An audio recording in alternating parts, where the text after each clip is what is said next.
देशमा चुनाव जति नजिकिँदैछ त्यति नै चुनावी माहौल तातिँदैछ। चुनावमा देशको केन्द्रबिन्दु बनेको झापा 5 मा दुई कडा प्रतिस्पर्धी उठेका छन्, बालेन र ओली। दुवैको कम्पिटिसन झापा 5 मा एकदमै नेक टु नेक बन्दैछ। तर यी दुई नेता बीच प्रस्तुत हुने शैली भने भिन्न भिन्नै छ। बालेन साइलेन्स गेम खेलिरहेका छन् भने ओली ठिक विपरीत जहाँ गयो त्यहीँ गएर जे पनि बोलिरहेका छन्। उनी बोली मात्र रहेका छैनन्, उनी कहिले 70 र 72 फोहोरको संज्ञा दिँदै बोल्छन्। यो 72 धनुषा जस्तो अवस्थामा होइन, त्योभन्दा धेरै एडभान्स छ। त उनी बालेनलाई गुइठा बाल्न सिकाउनुहुन्छ भनेर भन्छन्। उहाँले खोइ यहाँ गुइठा बाल्न सिकाउनुहुन्छ कि के गर्नुहुन्छ मलाई थाहा छैन।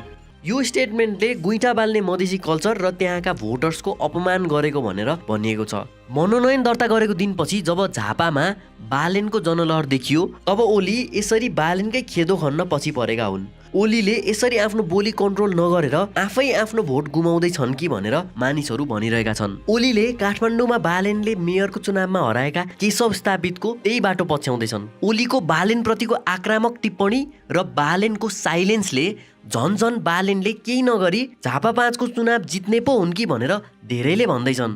केपी ओलीले आफ्नो बोलीले आफ्नै खुट्टामा आफैले बन्चरो त हान्दै छैनन्। अहिलेसम्म केपी ओलीका बालेनलाई गिराउने मुभ्स के छन् त? पहिलो कुरा, ओली आफ्नो खुट्टामा आफै बन्चरो हान्दैछन् उनका आफ्नै स्टेटमेन्ट्सहरूले। अहिले स्पेसिफिक हुनका लागि हामी कुरा गरौँ ओलीले झापा 5 मा मनोनयन दर्ता गरेपछिका उनका स्टेटमेन्ट्स वा वक्तव्यहरूका बारेमा मात्रै। चुनावी महासंग्राममा उत्रिसकेपछि त्यहीमाथि पनि जब आफ्नो प्रतिद्वन्दी उस्तै धुरन्धर छ भने साना साना स्टेटमेन्ट्स वा वक्तव्यहरूले पनि ठुलै परिणाम निम्त्याउन सक्छन्। त्यहीमाथि बालेन र ओली अहिलेको यो चुनावको अत्याधिक चर्चित र केन्द्रबिन्दुमा रहेका दुई मुख्य पात्रहरू हुन्।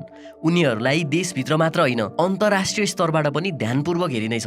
बालेन वा ओलीले जे गरे पनि चुनाव नजिकिँदै जाँदा त्यो कुरा स्वाट्टै राष्ट्रिय समाचार बन्ने नै छ।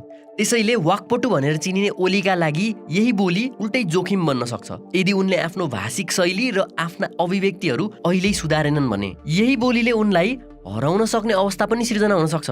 कुरा गरौँ केही समय अगाडिको। झापा 5 मा बालेन जाने भन्ने हल्ला मात्रै हुँदा ओलीलाई भित्रभित्र लागिरहेको थियो कि बालेन त झापा 5 बाट उठ्दैनन् होला भनेर। हुन त नर्मल्ली एउटा प्रधानमन्त्री बन्न जाने उम्मेदवारले सजिलो ठाउँ र विजय सुनिश्चित हुने ठाउँ नै रोज्छन्। तर बालेन भने अलग मुभ सोच्दै थिए। बालेनलाई हराउनको लागि रविले नै झापा पठाएको भन्ने रिमार्क्स पनि उनले दिइसकेका थिए। ओली पनि यस्तो राजनीतिक चाल चल्न के कम।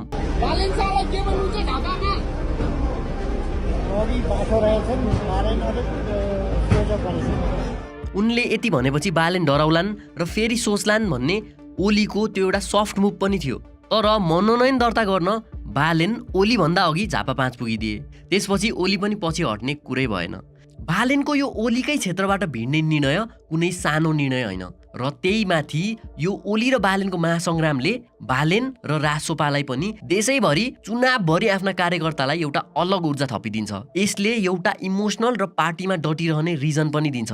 र त्यही माथि बालेनको पपुल्यारिटी र अन्डरडग वाला पोलिटिकल प्रेजेन्स जो सिस्टम विरुद्ध लड्दै आएको इमेज उनले सालौंदेखि बनाइरहेका छन् त्यसलाई यो भिडन्तले अहिलेसम्मकै ठुलो अग्नि परीक्षा जस्तो बनाइदिन्छ।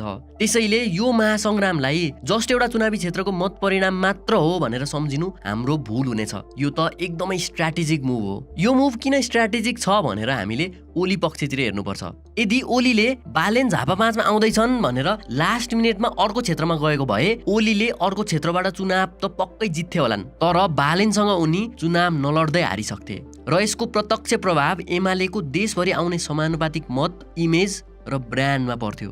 तर स्टिल यहाँ बालेनले ओलीलाई चेकमेट गरे कि ओलीले बालेनलाई चेकमेट गरे भन्न भने अहिले पनि सकिन्न। त्यो त नतिजाले देखाउने कुरा हो। झापा 5 मा उनीहरू बीचको मतान्तरले प्रष्ट बनाइदिन्छ। झापा 5 मा ओली मनोनयन दर्ता गर्दा समेत कन्फिडेन्ट देखिन्थे र उनीसँग आफ्नै क्षेत्रमा पुरानै पकड भएकोमा अप्पर ह्यान्ड पनि थियो उनलाई। तर जब बालेनको झापा 5 मा भोलिपल्टबाट जनलहर देखियो र भोलिपल्ट बिहानैबाट बालेनले भेटघाट यस्तो गतिमा बढाए ओलीमा त्यो कन्फिडेन्स गिरेको प्रष्टै देख्न सकिन्छ। त्यो अझ प्रष्ट कहाँ हुन्छ भने सधैँ अरूलाई होच्याउँदै नीचा देखाएर भाषण दिने ओली बालेन विरुद्ध त्यो दिन यसरी ओर्लिए कि उनको पहिलो बोली यहीँ खुस्कियो। पहिलो त उनले बालेनलाई इङ्गित गरेर बालेनलाई ठुटेसिङ लिएर सिङ्गौरी खेल्न आएको र रासोपा भनेको बतासे अन्डा भन्ने संज्ञा दिए जसले चल्ला दिन सक्दैन भनेर पनि भने। मेरै ठाउँमा पनि केही ठुटेसिङ लिएर पुगेको छ सिङ्गौरी खेल्न। मैले धेरै केही भन्नु पर्दैन। अन्डा दुई प्रकारका हुन्छन्, एउटा बतासे, एउटा साँच्चैको अन्डा। बतासे अन्डाबाट चल्ला निक्लिँदैन, यी बतासे अन्डाहरूबाट पनि चल्ला। केपी ओलीले चुनावी माहौलको पहिलो स्पिच नै बालेन र रासोपाको अट्याकमा बोहनी गरिदिए। त्यो पछि रिसेन्टली नै फेरि ओलीले अर्को स्टेटमेन्ट दिए। दमक सफा नगरहरूमध्ये पर्छ, व्यवस्थित नगरहरूमध्ये पर्छ। यो महोत्तरी धनुषा जस्तो अवस्थामा होइन, त्योभन्दा धेरै एडभान्स छ, सफा सुग्घर बेग्लै छ। दमक एडभान्स र सफा छ भन्दा केही फरक पर्थेन, तर दमक सफा छ भनिरहँदा अर्का ठाउँहरू महोत्तरी धनुषासँग कम्पेयर गर्नु प्रब्लम हो र उनी फ्रेमिङमा चिप्लिए। उनले ती ठाउँका मानिसहरूको चित्त दुखाए नै। त्यही माथि उनको टोन कुनै महोत्तरी र धनुषालाई होच्याउँदै बोलेको जस्तो सुनिन्छ नै। देशमा सबै शीर्ष नेता जस्तै रवि, बालेन, गगन र अधिकांश नेताहरू मधेस क्षेत्रलाई रिजाउने प्रयासमा खटिएका छन्। बालेन त आफै पनि मधेसकै हुँ भनेर नै जनकपुरबाट मैथिलीमै भाषण गरेर ठुलो जनलहर आफूतिर तानेका थिए नै।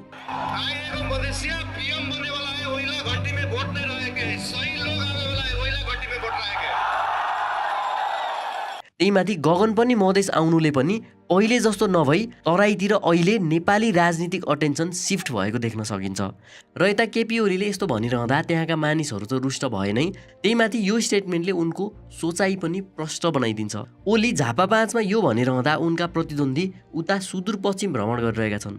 बालेन देश दौडामा थिए, किनकि रासोपालाई देशैभरि प्रत्यक्षमा सिट जति सक्दो जित्न छ भने समानुपातिकमा पनि बालेन भोट बटुल्न अघि बढेका हुन्। अनि उता बालेन सुदूर अब दूर नै भनिरहँदा यता ओली भने झापा 5मै यस्ता स्टेटमेन्ट वा भनौँ ओलीका तुच्छ बोलीहरूले झन् उल्टै उनै बालेनकै प्रमोसन गर्दैछन्। मैले यो किन भनिरहेको छु भने यो लास्ट टाइम बालेन आफै मेयरको चुनाव लड्दा पनि भएको कुरा हो। जब केशव स्थापितले बालेनलाई गर्नु गाली गरे र चुनावी भाषणहरूमा बालेनलाई कहिले होच्याउँदै मधेसे भने, कहिले ठग भने र थुप्रै आलोचना गरे, तब बालेनले हम्बल हुँदै यो भनेका थिए।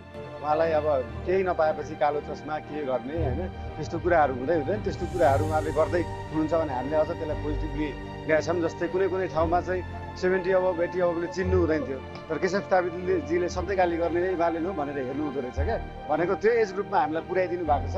धेरै धेरै धन्यवाद। उनले 70-80 वर्ष माझ केशव बुवा गाली गरेरै नचिन्ने मान्छे माझ पनि मलाई चिनाइदिनु भयो भनेर भनेका थिए। हुन पनि त्यही भयो। मैले यो भिडियोमा 3 वर्ष अगाडि पनि भनेको थिएँ, बालेनले किन जिते भन्दा एउटा कारण थिए केशव स्थापित स्वयं नै हो। त्यसैले केपी ओली फेरि त्यही केशव स्थापित वेमा हिँड्दैछन्। हुन त काठमाडौँको मेयरको चुनाव र झापा 5को प्रतिनिधि सभाको चुनाव पनि ठाउँ र चुनावको नेचर हेरेर धेरै फरक छन्।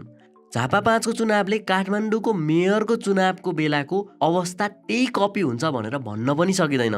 र त्यही माथि यही दावा गरेर भन्न सकिन्न कि केपी ओलीका यी स्टेटमेन्ट्सहरूले उनको भोट घटाउँछ भनेर पनि। तर केपी ओली त्यही केशव स्थापित वेमा हिँड्दैछन्। चुनावी क्षेत्रमा यसले प्रत्यक्ष रूपमा असर नगरे पनि बालेनलाई ओलीले इन्सल्ट गर्दा वा अपमान गर्दा त्यसले सोसल मिडिया र देशैभरि सिस्टमसँग लड्ने छवि बनाएका अन्डरडग बालेनकै न्यारेटिभ बलियो हुँदै जान्छ। त्यसैले ओलीका बालेनलाई निचा देखाउने र प्रोभोक गर्ने जस्ता जति पनि स्टेटमेन्ट्सहरू छन् ती बुमर्याङ इफेक्ट जसरी उल्टै त्यसले ओलीलाई नै झटारो हान्न सक्छन्। किनकि यी दुईजना एक अर्कासँग मात्रै चुनाव लडिरहेका छैनन्, देशैभरिका भविष्यका सम्भावित ठुला पोलिटिकल पार्टीहरूको प्रतिनिधित्व पनि गर्दैछन्। अर्को कारण भनेको सेम त्यही स्पिचको अर्को लाइन हो। उहाँले खोइ यहाँ गुइठा बाल्न सिकाउनुहुन्छ कि के गर्नुहुन्छ मलाई थाहा छैन। ओलीको यो रिमार्कले अब भने बालेनलाई निचा देखाउने मात्र होइन, यसले कल्चरल र एउटा पुरै कम्युनिटीलाई नै धक्का पुर्याइदिएको थियो। खास गुइठा भनेको तराईतिर गाईको गोबरलाई परालमा मिसाएर लामा लामा टुक्राहरू बनाइन्छ र घाममा सुकाइन्छ र सुकेपछि ती टुक्राहरूलाई बालेपछि आगोको स्रोतमा बालिन्छ र पकाउन वा तातोको लागि प्रयोग गरिन्छ। हुन त ओलीलाई लाग्दो हो any publicity is good publicity, अर्थात् उनले जस्तो नेगेटिभ बोले पनि इग्नोर हुनु वा बालेनको स्याडोमा पर्नु भन्दा त्यसले उनलाई बालेनको अघि पावरफुल भई उभ्याइदिन्छ र अटेन्सन ओलीले आफैतिर तान्छन् भनेर उनलाई लागेको होला। तर यो सस्तो भिजिबिलिटीको चक्करमा उनले ओलीले यो गुइठावाला वक्तव्य चाहिँ पब्लिसिटी भन्दा पनि कन्ट्रोभर्सी बनिदियो। ओलीको यो गुइठावाला रिमार्कले झापा 5 मात्रै होइन पुरै तराईका निम्न वर्गीय जसले ग्यास अफोर्ड गर्न सक्दैनन् उनीहरू सबैलाई धक्का पुर्याइदिएको छ र अन्य भोटर्स पनि यो कुराले आक्रोशित भएका छन् नै। दाउरा, एलपीजी ग्यास वा इन्डक्सन चुलोको सस्तो विकल्प मात्रै होइन गुइठा। सालौंदेखि तराईमा चलिआएको यो प्रचलन सिर्फ इन्धन मात्र होइन, ग्रामीण जीवनको लय, परिवारको साझा अभ्यास, आत्मनिर्भरता र हाम्रो स्थानीय संस्कृतिसँग गहिरो भएर गाँसिएको एक प्रतीक हो भनेर रासोपाले चर्को आवाज उठाउने मौका पनि पायो। ओलीले यो गुइठावाला अभिव्यक्ति दिएको भोलिपल्टै रासोपाकी झापाकी समानुपातिक उम्मेद्वार बिन्दु सिटौला र बालेन पत्नी सबिना काफले झापा 5 को गौरीगञ्जमा पुगेका थिए र बिन्दु सिटौलाले यो गुइठाको कुरालाई ठ्याक्कै मैले अघि भने जस्तै डिफेन्ड पनि गरिन्। थाहा भएन होला, सायद भोट माग्न यतातिर आइपुग्नु भएको थिएन होला हैन, त्यही भएर यहाँ गुइठा बालिन्छ। यहाँको जनताहरू पनि भुइँ वर्गको हुनुहुन्छ, यहाँ चाहिँ ग्रास लेभलको मान्छेहरू धेरै हुनुहुन्छ। ओलीको एउटा वाक्यले दुईटा कन्ट्रोभर्सी निकालिदियो एक दिनमै, जसले गर्दा बालेनको त अघि भने जस्तो फ्री प्रमोसन भइहाल्यो नै, त्यही माथि रासोपाले पनि यसलाई फ्री क्याम्पेनिङको मौका पनि पायो। ओली मधेससँग कति नजिक रहेछन् र उनले मधेसका बारेमा के धारणा राख्छन्, के मेन्टालिटी छ उनको भनेर पनि मधेसका मानिसमा मजाले आफै देखाइदिए। त्यसैले एउटा लिडरको कुनै कल्चरल सेन्सिटिभिटीका अगेन्स्टमा रिमार्क्सले भोटर्सलाई डिसरेस्पेक्टेड फिल गराउँछ र यसले विपक्षीलाई फाइदा हुन्छ नै। त्यसको केही दिनपछि ओलीले यो गुइठावाला अभिव्यक्तिलाई क्ल्यारिफाई गर्दै यस्तो भने, हामी गुइठा बाल्नेबाट विकास गरेर बिजुली बाल्ने ठाउँमा पुग्नु पर्यो, बिजुलीले खाना बनाउने ठाउँमा पुग्नु पर्यो भन्दा ल हाम्रो संस्कृति गुइठा बाल्नु पनि संस्कृति हुन्छ। अभाव हो, गरिबी हो, पछौटेपन हो। गुइठा बाल्नु संस्कृति नभई गरिबी हो भन्ने कुरा पुरै गलत नहुन पनि सक्छ, तर ओलीको फ्रेमिङ अर्थात् प्रस्तुत गर्ने तरिकाले यो सन्देशलाई झन बिगारेर सार्वजनिक धारणामा उल्टै नकारात्मक बनाइदियो। त्यही माथि विडम्बना त के छ भने ओली स्वयंले अघिल्ला चुनावहरूमा ग्यासको पाइप घर घरमा पुर्याउने बाचा पनि गरेका थिए। अहिले हामी अप्ठ्यारोमा छौँ, अलिकति समय लाग्छ, थोरै समय दिनुहोस्, चुलामा पाइप जान्छ। यस्तो नचाहिँदो कुरा गर्न पाइन्छ भनेर फेरि त्यस्तो बाचा गरेको र 3 पटक प्रधानमन्त्री भइसकेको मान्छेले आज यसरी बोल्नु आफैमा वाञ्छनीय र विरोधाभासी देखिन्छ। हो, त्यसैले पनि ओलीले आफ्नै खुट्टामा आफैले बन्चरो हान्दैछन्। अर्को कारण भनेको ओलीको अत्याधिक ओभर एक्सपोज हुनु हो। आफूसँग प्रत्यक्ष सम्बन्धित विषयमा त उनी बोल्छन् नै, तर चाहिँदै नचाहिने विषयहरूमा पनि उनी निरन्तर बोलिरहन्छन्। ल ठिकै छ, ओलीले बालेनबारे केही बोल्नु स्वाभाविक नै हो, तर आफूसँग सरोकार नै नहुने विषयमा पनि उनी धेरै बोल्ने गर्छन् वा उनी आफ्नो भनाइको फ्रेमिङ नै त्यही आफ्नो दम्भ र घमण्डी तरिकाले गरिदिन्छन्। जस्तै उनको रिसेन्ट रिमार्क जब पूर्व राजा ज्ञानेन्द्र शाह झापा आए तब उनले राजाप्रति आफ्नो यस्तो धारणा देखाएका थिए। उहाँहरूलाई के भयो सर, डेमोक्रेसी, लोकतन्त्र इन्जोय गर्ने, लोकतन्त्रमा व्यवहार गर्ने, लोकतन्त्रमा चुनाव लड्ने कहाँ वञ्चित गरेको छ, कहाँ पाखा लगाएको छ। यो कुरा नर्मल कोही त्यहाँ हुन्थ्यो भने इग्नोर गर्थ्यो होला वा नर्मल्ली हम्बल तरिकाले शुभकामना दिएर कुरा खतम गर्थ्यो होला, तर त्यहाँ उनले राजालाई चुनाव लड्दा भइहाल्यो नि भनेर भनिदिए। बालेनलाई लाग्ने आरोप छ कि उनी बोल्दैनन् भनेर, तर ओली भने जस्तासुकै प्रश्नको सामना चाहिँ गर्छन् र उत्तर पनि दिन्छन्, तर केही सोच्दै नसोची। यही राप्रपा र राजाको कुरामा उनले बोल्दा उनले केही नयाँ भनेका होइनन्। उनकै पार्टीका जननेता मदन भण्डारीले पनि राजा वीरेन्द्रलाई पहिल्यै भनेको कुरा हो यो, राजा चुनाव लड्न आउनुहोस्, तर ओलीको फ्रेमिङ एकदम इगो ड्रिभन थियो र यसलाई पनि उनले आफ्नै खुट्टामा बन्चरो हानेको भन्छु, किनकि यसको काउन्टर न्यारेटिभमा अप्पर ह्यान्ड रासोपा वा बालेनले नै पाउँछन्। ओलीको ठिक उल्टो बालेन भने बोल्नमा कम बोल्छन् र एकदमै सेलेक्टिभ, इन्टरभ्युज त जिरो नै, पब्लिक स्पिच भनेको एउटा दुईटा। लास्ट टाइम उनी माघे सङ्क्रान्तिमा एउटा इभेन्टमा र जनकपुरमा मैथिली भाषामै बोलेका थिए, त्यो पनि 5-10 मिनट। अनि रिसेन्टली सुकुम्बासी र प्रदेशको बारेमा उनका लोकलसँगका इन्टरेक्सन पनि आएका थिए, जुन अहिलेसम्म त उनलाई त्यस्तो बोल्न पर्ने जरुरत पनि छैन, तर अब भने उनलाई बोल्नुपर्ने हुन्छ, भाषण गर्नुपर्ने हुन्छ, इन्टरभ्युज, पब्लिक डिबेट्समा जानुपर्ने अवस्था आउँदा उनी के गर्छन् होला। भोट हाल्ने एक्चुअल झापा 5 का जनताले ओलीको विरुद्धमा उभिएका बालेन शाहको त्यो मौनतालाई स्वीकार गर्लान् त? यहाँ बालेनको साइलेन्स पावर भनिँदैछ अहिले, तर भोलि यसले अर्कै मोड लिन सक्छ, किनकि यो त बल्ल ट्रेलर हो, पिक्चर त अझै बाँकी नै छ। सो रिसेन्टली पनि भावी प्रधानमन्त्रीका लागि सारिएका 3 उम्मेदवार राजसभाबाट बालेन, एमालेबाट ओली र कङ्ग्रेसबाट गगनलाई एउटै मञ्चबाट पब्लिक डिबेट गर्ने भनेर पनि चर्चामा आइरहेको थियो। यसमा उत्तर दिँदै ओलीले स्ट्याटस नै लेखेर म डिबेटलाई रेडी छु भनेर भनेका थिए। तर नाम नलिए पनि ओलीले आगो लाउने भन्ने संज्ञा दिँदै त्यहाँ भनेका पनि थिए। त्यो स्वतः उनले बालेनलाई नै उनले इङ्गित गरी भनेका थिए। बालेन पनि के कम, उनले ओलीको त्यही पोस्टको कमेन्टमा ओलीसँग डिबेटमा बस्ने कुरालाई सोझै नकार्दिए र उनले ओलीलाई हत्याराको संज्ञा पनि दिएका थिए। तर बालेनले ओलीसँग डिबेट गर्दिन भनेका हुन् कि कहिले डिबेट नै गर्दिन भनेका हुन् त्यो चाहिँ क्लियर छैन। हो, यही क्ल्यारिटी नहुनुले बालेनले मिडिया अभोइड गरेको र प्रश्नसँग फेस गर्न नसकेको ट्याग त्यसपछि पाइहाले। बालेन त्यस्तो प्रश्नै फेस गर्न नसक्ने हुन् जस्तो चाहिँ लाग्दैन। उनले पहिलेको स्थानीय तहको चुनाव यही मिडिया प्रेजेन्स र मेजरली एउटा टिभी सोको मेयरल क्यान्डिडेटको डिबेटबाटै जनताको मन जितेको भनेर पनि भन्दा फरक पर्दैन। काठमाडौँ मेयरको चुनावमा बालेनको यही डिबेटको यो पार्ट इनफ थियो बालेनको त्यो कन्फिडेन्स र प्रेजेन्स देखाउनको लागि। तर उनी मेयर भइसकेपछि आजसम्म कम्युनिकेसनमा उनी बारम्बार चुकिरहेका छन्। वेल, यो कुरा अहिलेको चुनावमा बालेनको खिलाफमा जान सक्छ, वा भनौँ उनको यसरी ओपन भएर जनता नरिजाउने हो भने पनि बालेनलाई यसले असर गर्न सक्छ। कारण जे भए पनि जसरी इन्टरनेटमा उनी रिसाएको क्लिप्स, माला फालेको, डिफेन्डर सवारी वा अन्य भिडियोजहरू देखिन्छन्, त्यसको उनले क्ल्यारिफिकेसन दिँदै गएनन् भने पनि जनतामा उनीप्रति नराम्रो इमेज बस्दै जान सक्नेछ। तर पनि उनी धेरै थोरै सुकुम्बासी र प्रदेश संरचनाको बारेमा रिसेन्टली बोलेका थिए। पब्लिकमा हुँदा क्यामेरा देखेर हो वा उनी उत्तरदायी नै भएका हुन्, एउटा पोलिटिसियनले आफ्ना भोटर्सका सवालका जवाफहरू दिनु नै उचित हुन्छ। जुनै पनि भावी प्रधानमन्त्री देश परिवर्तन गर्ने leader public accountability, national communication र प्रश्नका सामना गर्न सक्ने खालको होस् भन्ने सबै जनताले चाहनु नै पर्छ र चाहन्छन् पनि। मौनताले चुनाव जित्न सके पनि संसदीय प्रणालीको मुख्य धरोहर भनेको जनता र प्रतिपक्षका आलोचनाहरूको उत्तरदायित्व पनि हो। बालेनले गाडी चढेकोमा मलाई कुनै आपत्ति छैन, उनका पनि साथी होलान्, उनको आफ्नै नेटवर्क होला, त्यो स्वाभाविक कुरा हो। त्यसले मात्रै ठुलो अर्थ राख्दैन। तर त्यो सामान्य भुइँ मान्छे जसले बालेनलाई भोलि देशमा गरिबी घटाउने आशामा हेरेको छ, जसले सोचेको छ रोजगारीका लागि छोराछोरी विदेश पठाउनु नपरोस्, 2 छाक खाना आफ्नै परिवारसँग यही देशमै जुटाउन सकियोस्, त्यो मान्छेको मनमा चाहिँ एउटा जिज्ञासा उठ्छ। बालेन पनि अन्ततः पुरानै नेता जस्तै व्यापारीकै पछि लाग्ने त होइनन्। यहीँबाट विभाजनको अनुभूति पनि सुरु हुन्छ। यदि बालेनले खुल्ला रूपमा यो गाडी मेरो होइन, फलानको हो, यसकारण म चढेको हुँ भनेर स्पष्टीकरण मात्र दिएको भए झन् राम्रो हुन्थ्यो। जनतामा उठेको शङ्का वा भनौँ सानो दाग त्यही बेला मेटिन्थ्यो। त्यसैले पारदर्शिता नै विश्वासको आधार हो। तर अन्धभक्तहरू जस्तै पछ्याउनेहरूका लागि उनले जे गरे पनि ठिक ठहरिन थालिसकेको छ र यो प्रवृत्ति चाहिँ राम्रो सङ्केत होइन। नेताभन्दा माथि सत्य हुनुपर्छ, आलोचनाभन्दा माथि कोही हुनु हुँदैन। अनि यो कुरा इम्प्याक्टफुल वा इन्फ्लुएन्सल मानिस सबैलाई लागु हुन्छ। कसले, कहाँ, किन र कस्तो सन्दर्भमा बोलेको हो भन्ने कुराले असाध्यै धेरै अर्थ राख्छ।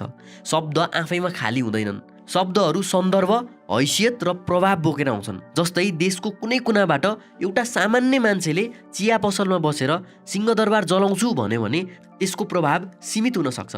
तर त्यही वाक्य बालेन जस्तो सार्वजनिक हैसियत भएको व्यक्तिले भने त्यसको असर, अर्थ र परिणाम बिल्कुलै फरक हुन्छ र त्यो प्रभाव परेको पनि थियो। बालेन आफैले पनि सायद स्वीकार्छन् होला, उनको त्यो अभिव्यक्तिले वास्तविक सिंहदरबारमा आगलागी हुँदा केही मानिसले उनीमाथि नै नैतिक आक्रमण गर्ने आधार बनेको थियो। शब्द कहिलेकाहीँ आफ्नै छाया बनेर फर्किन्छन्। आज बालेन अन्डरडग, सिस्टम विरुद्ध लडेको पात्रको रूपमा देखिँदा आक्रामक शैली मिल्दोजुल्दो लाग्न सक्छ। तर भोलि जब उनी संस्थागत जिम्मेवारी र नेतृत्वको केन्द्रमा उभिन्छन्, त्यही शैलीमा प्रस्तुत हुँदा कस्तो रूप लिन्छ होला? यसले हामी सबैलाई झन् गहिरो रूपमा प्रभाव पार्छ। अन्तर्राष्ट्रिय कूटनीति, दीर्घकालीन योजना, सार्वजनिक नीति, सांस्कृतिक संवेदनशीलता, यी सबै क्षेत्रमा प्रत्येक शब्दको वजन हुन्छ। नेतृत्व भनेको केवल भावना बोल्नु होइन, भावना व्यवस्थापन गर्नु पनि हो। प्रभावशाली व्यक्तिको हरेक शब्द साधारण जनताको मनोविज्ञान, अपेक्षा र आचरणमा प्रतिबिम्बित हुन्छ। त्यसैले हैसियत जति ठुलो हुन्छ, शब्द त्यति जिम्मेवार हुनुपर्छ। खैर, ओली भर्सेस बालेनको यो महाभिडन्तले कस्तो रूप लिन्छ भन्ने कुरा त अब हरेक दिनका गतिविधिहरूले देखाउँदै जानेछन्। सामाजिक सञ्जालमा कसले बढी लाइक बटुल्छ भन्ने आधारमा मात्रै चुनावी मत निर्धारण हुँदैन र यो निर्विवाद सत्य हो। मतपेटिका नखुलेसम्म माहौलको भरमा कसैलाई विजयी घोषणा गर्न मिल्दैन। झापा 5 जस्तो क्षेत्रमा जहाँ ओली जस्तो स्थापित राजनीतिक व्यक्तित्व र बालेन जस्तो उदयमान वैकल्पिक अनुहार आम्ने सामने उभिएका छन्, समीकरण झन जटिल बन्छ। त्यसैले अहिले नै कसले जित्छ भनेर ठोकुवा गर्ने अवस्था नै छैन। ओलीको सङ्गठित राजनीतिक संरचना, दशकौं पुरानो मतदाता आधार र लामो अनुभव यी पक्षहरूले ओलीलाई बल दिन सक्छ। अर्कोतर्फ बालेनको लोकप्रियता, वैकल्पिक राजनीतिप्रति बढ्दो आकर्षण र युवा पुस्तामा देखिएको ऊर्जा, यी तत्त्वहरूले बालेनलाई पनि स्पष्ट अवसर दिएको छ। अझै 20-25 दिन बाँकी छन् भने यस अवधिमा सानो घटना, एउटा सशक्त भाषण, रणनीतिक गठबन्धन वा कुनै विवादले पनि चुनावी परिणाममा ठुलो मोड ल्याउन सक्छ। चुनाव अन्ततः भावनाको मात्र खेल होइन, सङ्गठन, रणनीति, सन्देश र अन्तिम दिनसम्मको व्यवस्थापनको पनि परीक्षा हो। त्यसैले अहिलेको निष्कर्ष एउटै हुन सक्छ, प्रतिस्पर्धा खुला छ, परिणाम अनिश्चित छ र निर्णय मतदाताकै हातमा छ।